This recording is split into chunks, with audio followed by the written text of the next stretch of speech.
Some of what we'll be discussing around the table tends to be a fiery conversation in our world.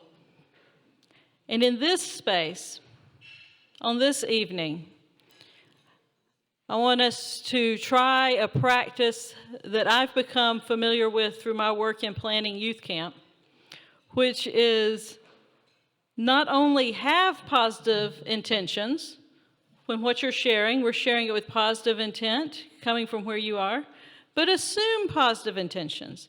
Even if someone says something in, I've recently learned this phrase, an inartful way. I've recently learned this phrase and identify with it greatly. If someone says something in an inartful way, assume positive intention. So we are glad you're here. I am representing the Bands Off Our Bodies Working Group, which we formed in response to the Dobbs Supreme Court decision that overturned Roe versus Wade. And we have always been very clear from the beginning that we are about more than just abortion access. That is very important, but it is such a bigger issue than just access to abortion.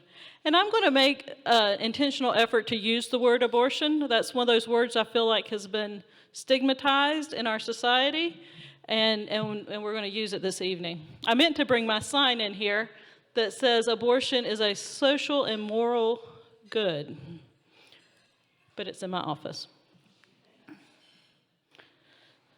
So we're going to be talking a lot about reproductive justice. And I'm just going to ask, those of you who are here at Binkley, you know that I am equal parts working on reproductive justice and restorative justice. So I will try hard not to get those two words confused, but I cannot make any promises based on my conversation in the past couple of weeks.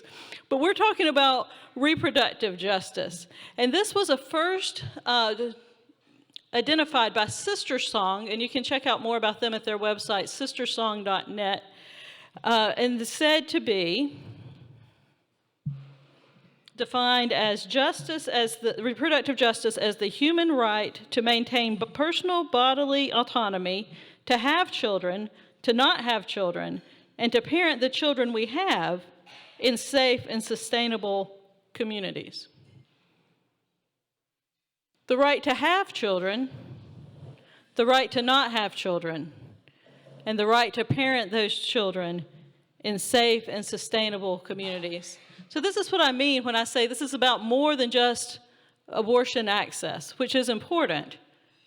But then when the children are here, how are we helping them grow in a safe and sustainable community? This is one of those things like love your neighbor that you can work on for your whole life and continue to have more to work on. If any of y'all have solved the problem of how to love all your neighbors, feel free to touch base with me after this. And so one of the places that we found that this connected with our faith is through SACReD. Alyssa just came up and asked me, is the E not capitalized on purpose? And it is. Because it stands for the Spiritual Alliance of Communities for Reproductive Dignity. So instead of spelling it like an Alabamian and saying SACReD, we went ahead and added that little E in there. The Spiritual Alliance for Communities for Reproductive Dignity. That speaks volumes to me. Reproductive dignity. Spiritual communities.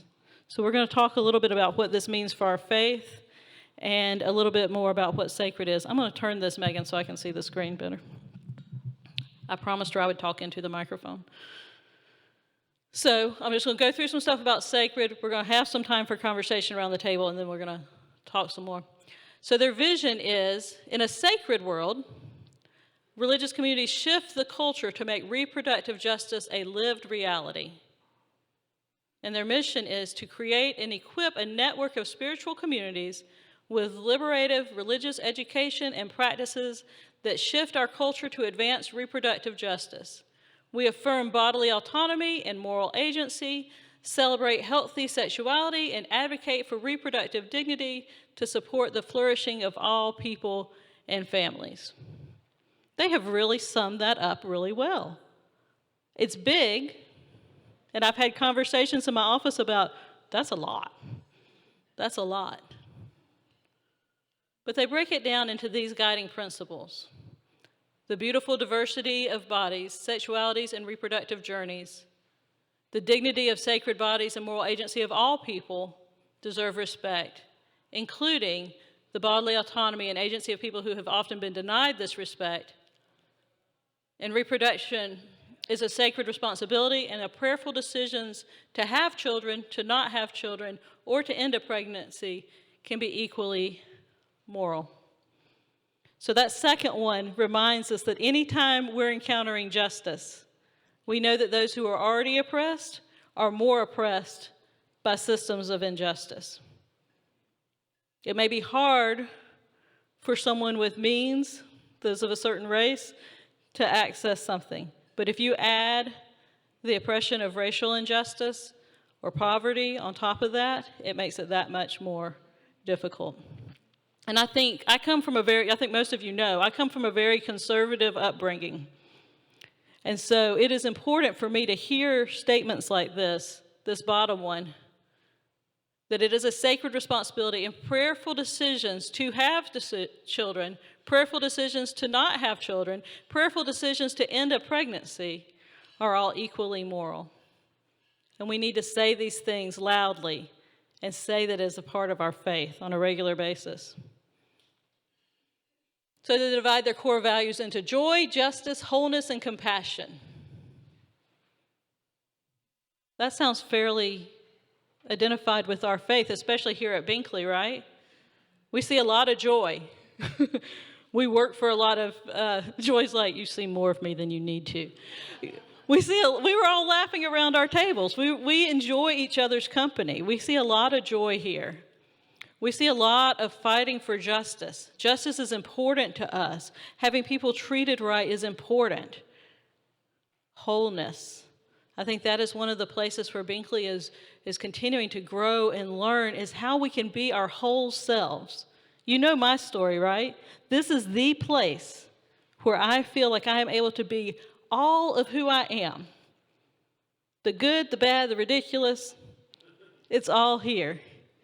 And that's what we want for people. I'm able to be my best self when I'm able to be my whole self, and that is true of anyone wherever they are on their own reproductive journey. And compassion. Something that is missing in our world today in so many places. But compassion for another person's story instead of this assumption that we know what's best for every other person in the world. And so what a sacred congregation commits to is promoting this. I'll put this one back up later, but creating loving, justice-seeking faith communities, we're doing well, where shame, judgment, or stigma for diverse reproductive decisions and journeys have no place. Supporting the work of parenting and the healthy growth of children in safe, sustainable, nurturing communities. Advocating for equitable access to the full spectrum of comprehensive reproductive health care as a moral and social good. That is not a stretch for Binkley, not based on my experience. And I'm willing to hear if others have different experiences, but these things feel like they are very much in line with my experience here at Binkley. This is how we define ourselves. Do y'all know this? I had to look it up. Marcus, if I switch this slide, can you say it? Blindfolded. A community of faith on a journey that calls for questioning, humility, and conviction. As followers of Jesus, we embrace spiritual growth, mutual care, and service, assured that as we serve our neighbors, we joyfully serve God. Intentionally inclusive. We welcome people of all races, sexual orientations, and cultures, respecting diverse religious experiences within the church and beyond. We invite you to join us in our commitment to peace, justice, and care for creation. Does that still sound like who we are? Good, we don't want to update the website. And so when I think of Binkley, I think of the call to justice. If you stop and read this timeline on the wall that's just outside the fellowship hall, you see that from the beginning, this call for justice has been key. It has led to some of the more controversial decisions made by the congregation. It has led to some of the most received hate mail by the congregation, the biggest threats. But the commitment to justice is big here. And so this relates to that because, and this is from the SACReD curriculum, the oppression of all of our bodies stems from the devaluation of women and femininity. It's a control issue. It is such a control issue. We aren't telling, we've talked to, who was it I was talking with about if they say you can't mail out the drug name that we can't say, maybe it was you. Yeah. Why can't that we can mail out Viagra? It is a control issue. It is a control issue. Reproductive concerns are inherently tied to intersecting systems of oppression, particularly those of patriarchy, racism, and poverty. Therefore, we cannot isolate reproductive interests from a broader justice agenda. And that is why I like SACReD. Because what I perceive, and David put this really well in our last Bands Off Our Bodies meeting, he said, what we're facing in the world today is this pull towards white Christian nationalism. And it's this concerted effort to villainize the other, to say this is the only way to be Christian, and to support those who are already in power. And so we can't just stomp on this little fire. We're on fire. Like it's like a wildfire. We can't stomp on this little fire over here and then try to stomp on this one. We've got to have a comprehensive plan of how we address these. Thank you for giving me that image. I've been using it a lot since our meeting.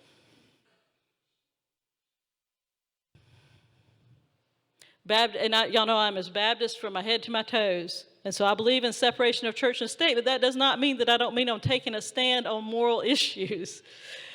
We have to take a stand as a faith community. We have a particular responsibility to promote healing and bring new understanding and make changes because religion has contributed to the trauma, the faith alienation, the affliction of mental health related to reproduction. It is often people saying, in the name of God, in the name of Jesus, we're saying that this is wrong, that there is no excuse, that there is no exception to the rule.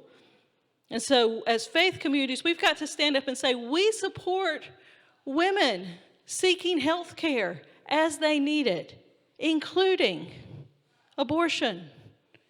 We have to say that as faith communities because otherwise we're being drowned out. And the assumption is, when churches are silent, that you may agree with the other churches. It's the same reason why we're loud about being supportive of LGBTQ people, because otherwise you assume, well, dadgum, that's a Baptist church. Do you think they know she's gay? Do they think they know? We have to be loud about it. We have to make a stand because otherwise the default setting for religious people is, this is just wrong.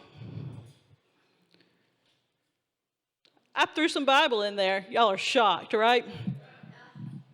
We love Micah 6:8. God has already made abundantly clear what is good. Simply do justice, love kindness, and humbly walk with your God. Jesus, going after the Pharisees again in Luke 11, you tithe mint and rue and herbs of all kinds, but neglect justice and the love of God. It is these you ought to have practiced without neglecting the others. You're paying attention to the wrong thing. I told you what to pay attention to. And then my favorite is the Good Samaritan story from the Message translation because of that last little part. He's saying, what is written about God's love? Love the Lord your God with all your passion and prayer and muscle and intelligence. Jesus says, good answer. And the lawyer says, looking for a loophole. And just how would you define neighbor? And that's what I think about a lot. Yeah, we're supposed to love people. We're supposed to care for people. But do you mean them? Looking for a loophole. Let's stop looking for loopholes. So, many of you helped me out by participating in the 5-question thing that we handed out in the Sunday school classes about let me find the full title. Meredith, you want to help me with the full title of that? Values, Clarification, and Transformation Exercise. And I read through all the comments on that, and there were not just a bunch of circled numbers, there were quite a few comments. And so I want us to use this to guide our conversation. And even my beloved Joy was like, these were hard, I don't think she said stupid, questions. And it's really just to kind of see where your values are. What is your gut check on these things? So Meredith, if you'll come help hand these out, I want you to take just a couple of minutes. Don't overthink it. Your answer is what your answer is. There's not a right or wrong. This is not about whether or not you think abortion should be legal or illegal. It's kind of where it hits us in the gut. And so to help you feel like you can put any answer on there, I'm going to tell you which one's hard for me. I left this off the shorter version that you saw, Susan. But the one that's harder for me is, it'll be number 8 on these. I feel comfortable with a person having an abortion based on the sex of the fetus. So I'm going through and I'm checking all these and I'm thinking, oh, I think this person should have access to abortion. I think this person should have access to abortion. And then that one bumps straight up against my feminist side, right? It hits hard. And I pay attention to the words that say, I feel comfortable. And I have to go with, I don't feel comfortable with that. And I'm not willing to make a law prohibiting a person accessing abortion. So I want you to look at these. Hopefully I have enough.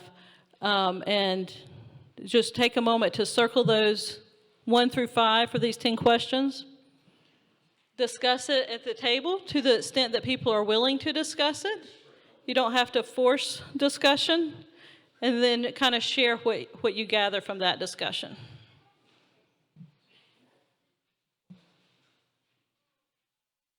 So does anyone want to share one comment that was especially easy or difficult or a lot of conversation?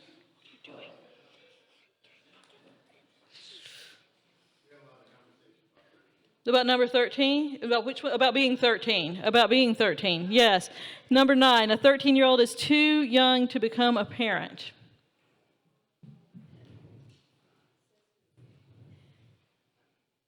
I heard this conversation as I went around to the different tables.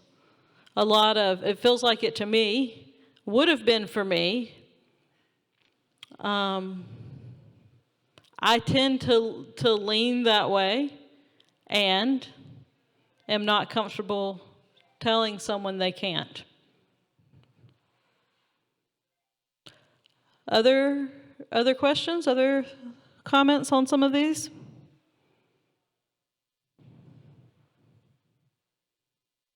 Yes.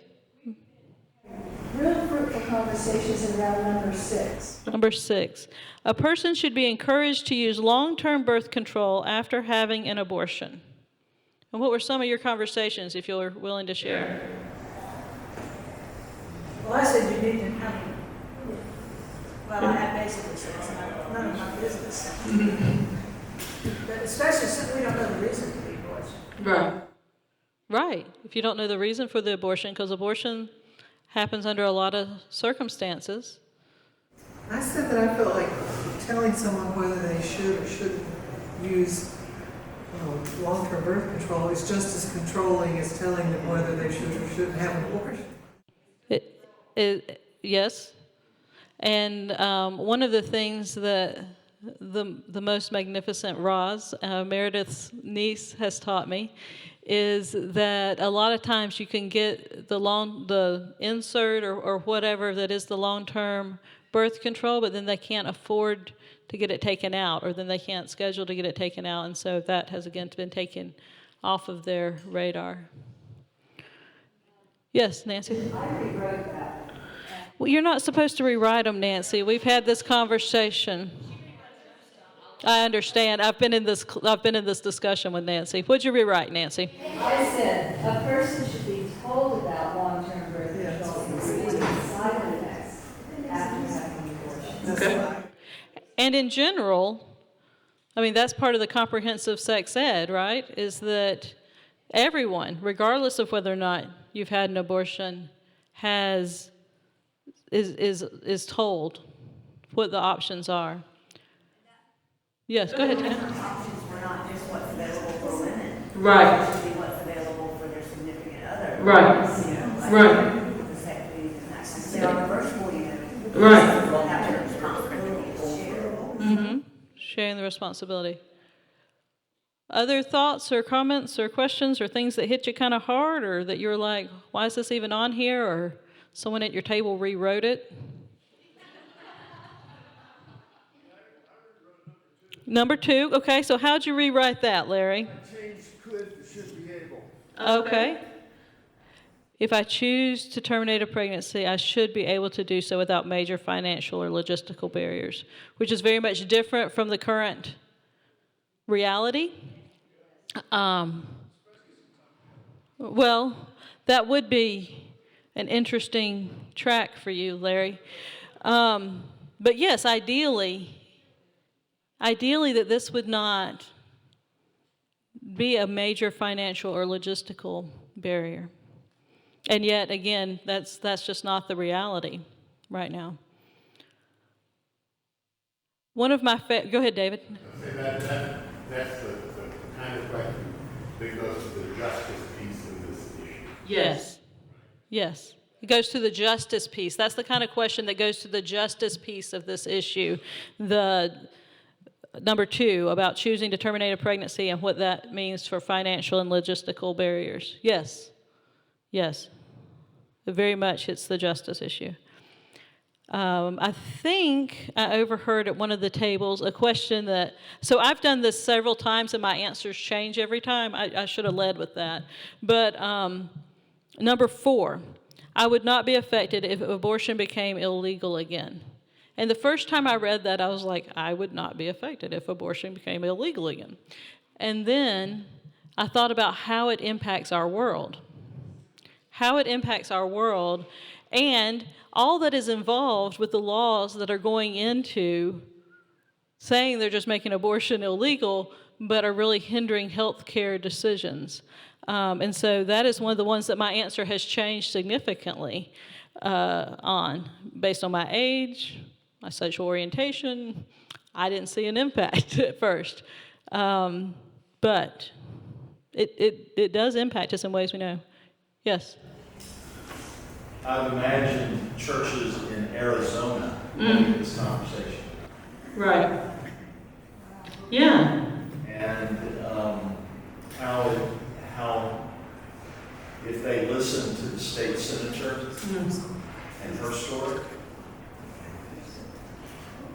how the justice and social justice components of the Christian faith could have them sign on.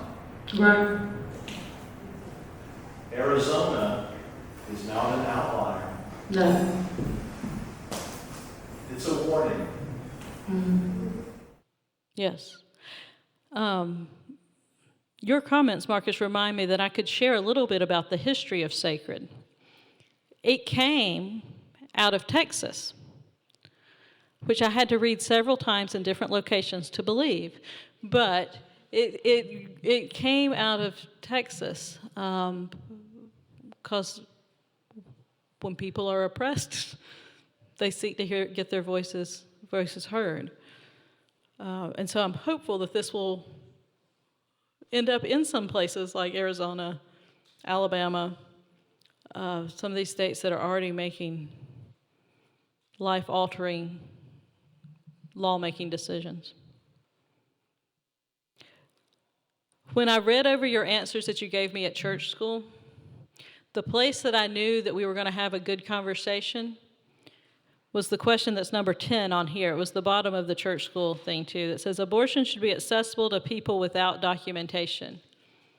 And across the board, people were like, yes. Yes. Why is documentation necessary for health care? And then we can get into a whole nother series of social justice-minded questions about the medical system, about the insurance system. And that is, again, why I love SACReD.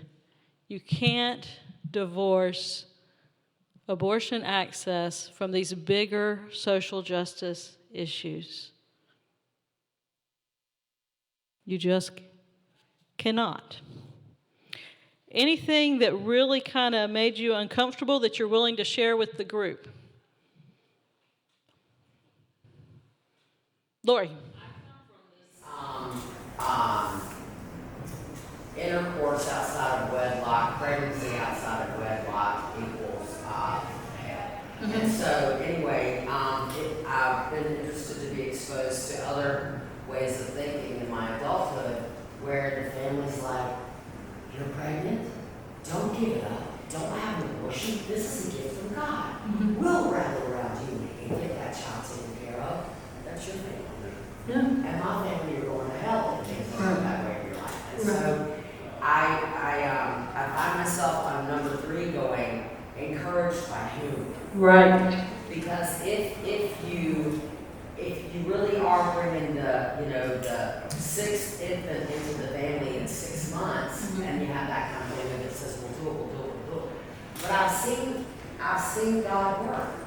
I've seen babies that I didn't think were just going to be doomed to poverty, but God works. And so I feel like if it is a good conversation to have, but my question is encouraged by whom? If they're going to be counseled by these people in the 72-hour thing, whatever, then I don't think that's useful. But if it's your parents who are going to help you raise a child going, I don't see how it's going to work, but Yeah, I think that's a great question, and this is one that has brought up great discussion as we've talked about in Bands of Our Body. And I think one of the ways you can read it is it comes down to it needs to be that person's decision, and encouraging them feels a little manipulative or coercive. Another place that it fits into the bigger justice piece is the number of people and the reasons behind why they're not financially prepared. Katie, I told her she could. They're not financially prepared to raise a child. And what's going on there. I don't like how these are written, and Nancy Davis, I think that they're written in this way to make us think about things in a different way. And that is one that kind of depends on what angle I'm reading it from, because I was raised like you were raised. Sex outside of marriage is just bad, and so if you get pregnant, that's your own problem, and y'all just all going to hell, and we can't do nothing about it. Yes, Meredith. I just wanted to speak up for the long, slow process of changing your mind. Yes. Because I had these caveats in my head that I had learned in church and overheard in church. I always went to a progressive Baptist church, but there were feelings about abortion. Let's not talk. Let's not talk about it.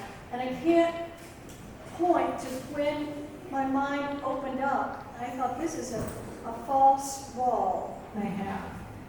But it took a while.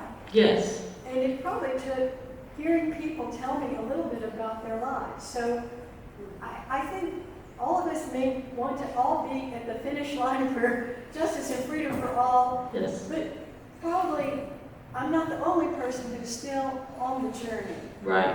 Getting over those ouch. Yes.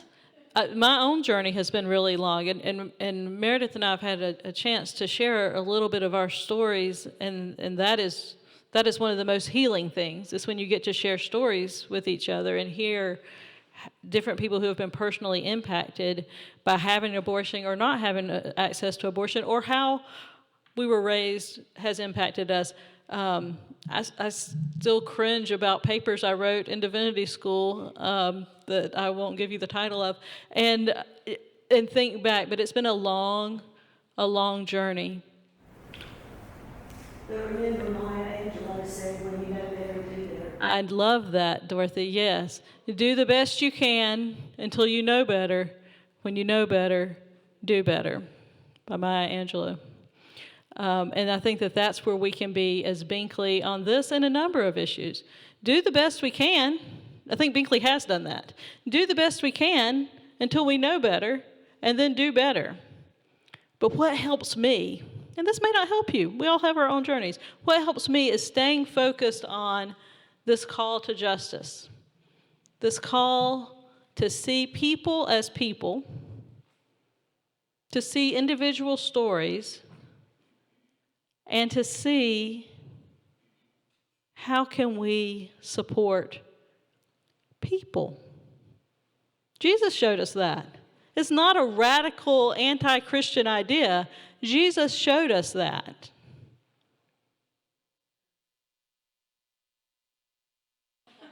Good job.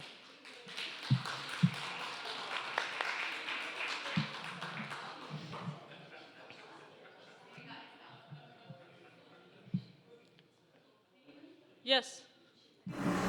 Somebody at our table. Oh, okay. Jan. Well, if we're done, I don't want to say this, but I just wanted to say a word about shame, because that just keeps popping into my mind. Yes. And, you know, I'm sure it's not exclusive to women. I'm sure men are shamed also, but women take a big load of that. They do. In culture. And I think anything that brings shame, we need to stop and look at it. And abortion brings shame to people. Yes.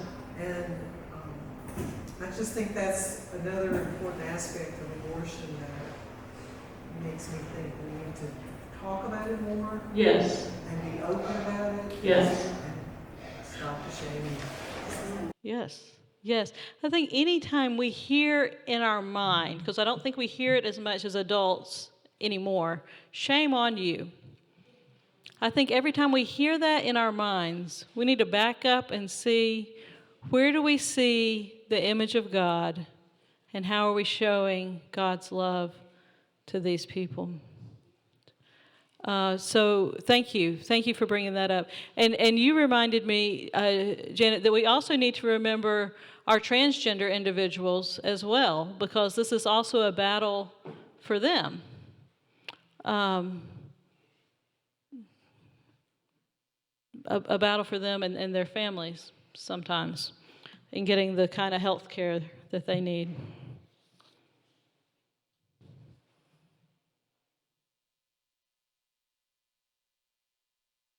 What are your thoughts?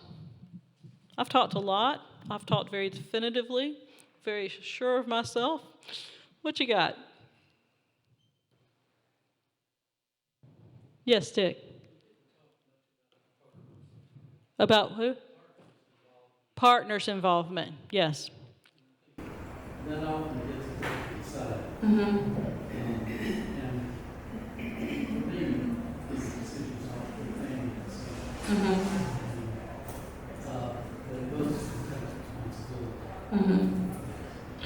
I think so. Dick is saying that we didn't talk much about the partner's responsibility, and that ideally these would be family decisions, and often the partners get pushed to the side.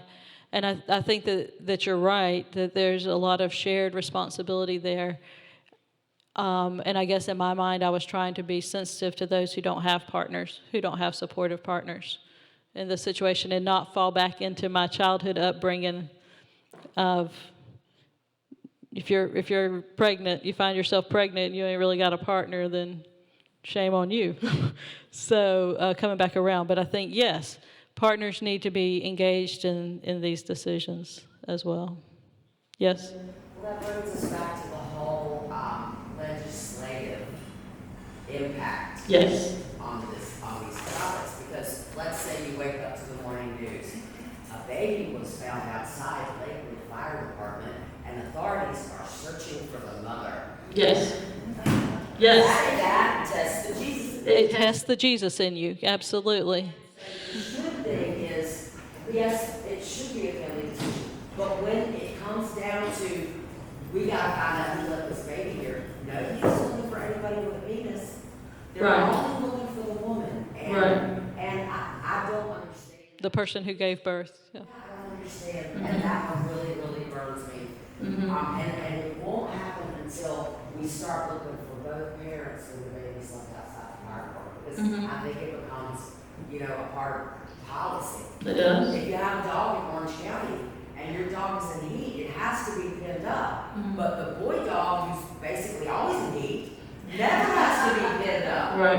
And that tests the Jesus in you. It tests the Jesus in you. It does. Linda, did I see your hand? Yeah, in some countries, they have a place like at fire departments or other places where it's a rotating thing, and if it turns around, anybody can put a baby in there that Yes. is not wanted, then it goes around and the people inside will take care of that baby, Right. but there's no searching for the mother. Right. Right. Or whoever put the child in. Yeah, exactly. I'll tell you where your well heard comments take me to, Lori, and this is going to be no shock again as we're going back to Scripture. Because we think of the story when Jesus is teaching in the temple and they bring the woman caught in adultery to him and said, what are we going to do? Scripture says, stone her. What are you going to do? And there's all kinds of takes on what Jesus' answer was, what he wrote in the dirt. And I love thinking, what did he write in the dirt? I like to think he wrote the name of the man who was also there and yet not dragged in front of the teacher. But what I probably think is he was just doodling, and he told us what we all need to say. Hey, those who are without sin, let them throw the first stone. But that has been the reality for as far back as we can see history, is that the woman is going to get blamed for the pregnancy. And I would suspect that that is what tests the Jesus in me as well. Other thoughts?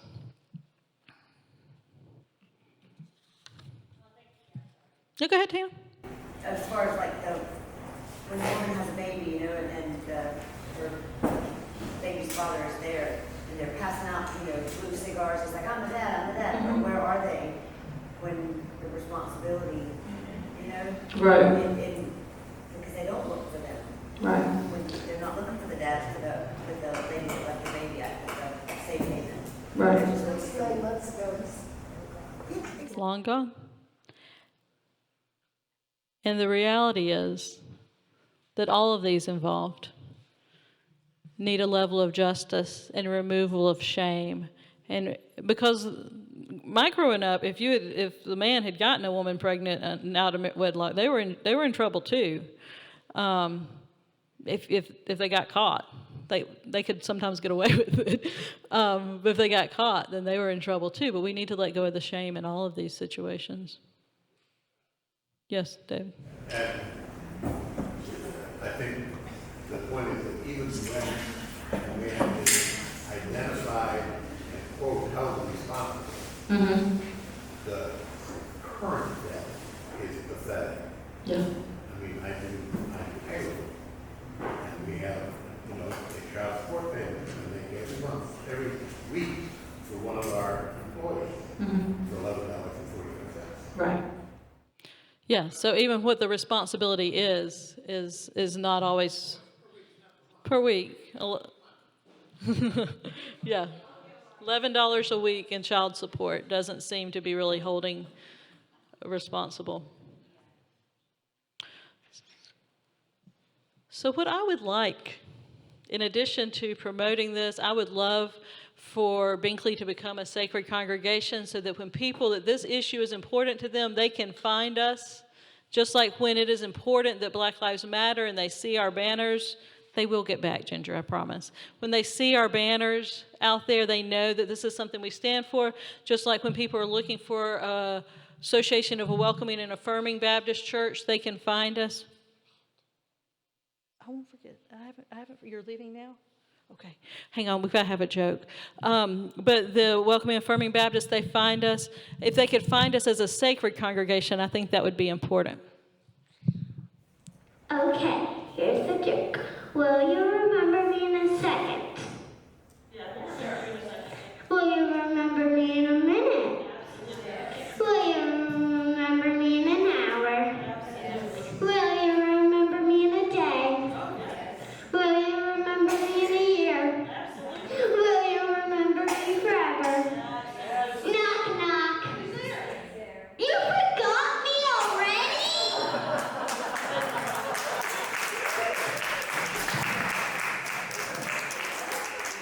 Thank you, Maddie. Thank you, Katie. Thank you for being a part of this conversation.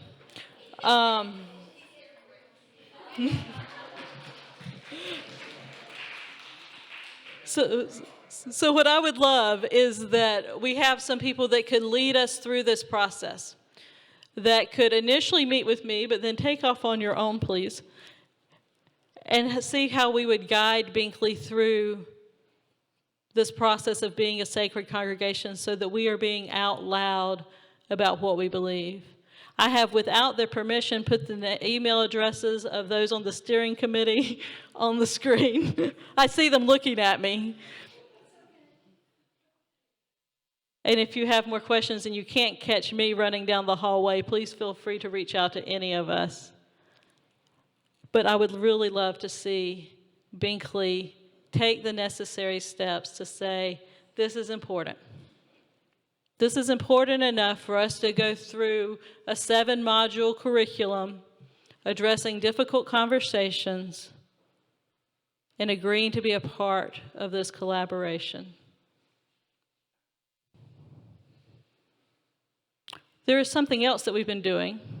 We have been participating in an interfaith coalition in the Triangle area that has just recently changed its name to something that I can remember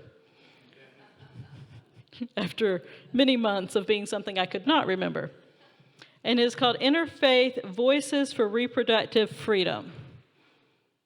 Interfaith Voices for Reproductive Freedom.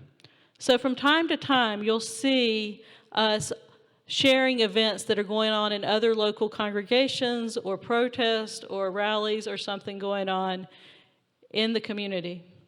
I think many of you know that next Tuesday night in this room with this great projector, can you believe how well we can see? Megan and I were talking about the fact that we didn't even dim the lights, and the sun's not down, we can actually see. But next Tuesday, we will dim the lights next Tuesday. We're showing a documentary in here, The Janes, talking about people who fought for abortion when it was not yet legal. I hope you'll join us at 6:30. And we've invited others from this Interfaith Voices for Reproductive Freedom to join us. We are also creating gift bags to give to staff. I don't know if it's staff and volunteers, but staff at Planned Parenthood. This is something that we try to support periodically. I can't imagine having to, what? To patients and staff at Planned Parenthood. I can't imagine trying to go in and get any kind of service walking through the number of protesters I see standing out in front on my way down to Binkley. So David will be coordinating. I am going out of town. Y'all don't know that. I'm going out of town after this and won't be back till next week. So then we'll be working on coordinating getting those bags together. Packing up the bags. We've got the stuff.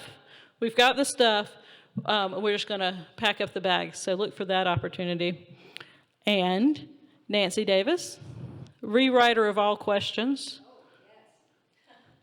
and curriculums. Some of the education that SACReD will continue in its program. It's called Who, What, When, Where, Why of the abortion issue. It's every Sunday. We had the first one. It will be the next 4 weeks. In the first one, we took up the question of who, and we had a very fortunate decision in Alabama, answering that question for all Alabamans, that a person is a fetus. It's from the point of conception. Well, we had a lively conversation, and we had some input from one of our own members who had been involved in a fetus adoption and had a beautiful young daughter who we just witnessed. Who we will not ever forget. We will never forget forever. From that process, and she spoke to the class. We will be bringing in other people over the next 4 weeks to talk to the what, the when, the where, and the last one is the why. Why is this issue so important? I hope to see all of you there because we raise some of these very same issues. and we come to our own opinions. And by the way, we bring our authentic selves, not our look good to our neighbor's selves, but our real selves to this class. Meets in the art room Sundays at 9:45. Sundays at 9:45 through May 4th. May 4th, 5th, May 5th. And you're all welcome to attend that class and that discussion as well. Dick?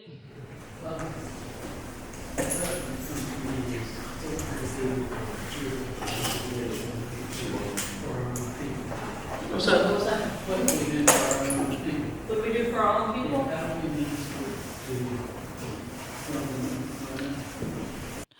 How do we minister to women facing this issue? I think I would love to hear other people's thoughts. I think one of the ways is making sure that this is something that can be talked about. Creating space for conversation, taking away any kind of shame. Those who feel comfortable sharing their stories, continuing to make announcements about this is something that we're supporting. We are upset with the recent decisions made by the legislature. I think being out loud about the fact that this is an okay place for those questions is the first start. And I appreciate you reminding us that just because we don't know of anyone right now who's struggling with this particular decision, healthcare decision, it doesn't mean that there's not someone in our midst listening to us have these conversations. Yes, welcoming people who may not be welcome in other places. If that's not Binkley, I don't know what is. Right, yeah, potentially being able to help people who don't have a place to stay and can't afford. Meredith's a wonderful niece who I clearly adore, works for, or did work for, Carolina Abortion Fund, which does a lot of that funding specifically around Carolinas if people have to come to North or South Carolina for an abortion, or if they're from North or South Carolina and going somewhere else because of the limitations and the dates that are assigned when you can have an abortion and when not. So I would encourage us to continue to support these agencies as well as doing something as a church. But what are in churches in North Carolina? Are many of them involved and part of the SACReD movement? There's not a lot in North Carolina at this point. They're having a big conference in early May in Louisiana where a lot of people are traveling to learn the curriculum and start that process. There were a couple of early trainings in North Carolina. I can't remember how long ago that was. Last fall. No, so I have the history here, aside from it coming from Texas, which is important. It was started in 2022, so it's still pretty new. And then their first big conference, national conference, had 450 registrants. And there's work in, I believe I saw 30 different states right now. And their website is sacreddignity.org. Other questions, thoughts?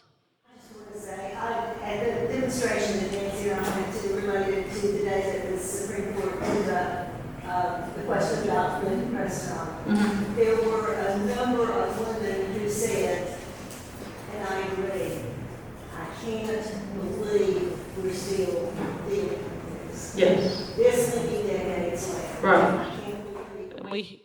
And we hear this at the Interfaith Voices for Reproductive Freedom all the time. I can't believe we're back in the same conversation. And we hear from those who have been providing abortion access that it was always on the edge of coming back to it because so many people thought it was just settled.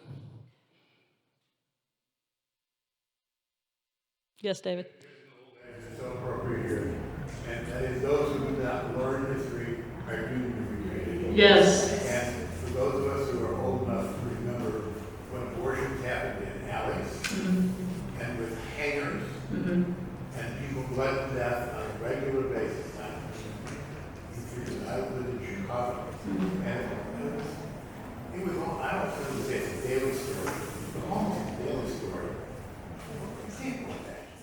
Right. Right. We don't want to repeat this part of history or several other pieces that we seem to be trying to repeat. All right, well, people got to go sing. So thank y'all for being here. I'll hang around a little bit if you have some more questions or if you want to get on our email list. Thank you very much. Appreciate it.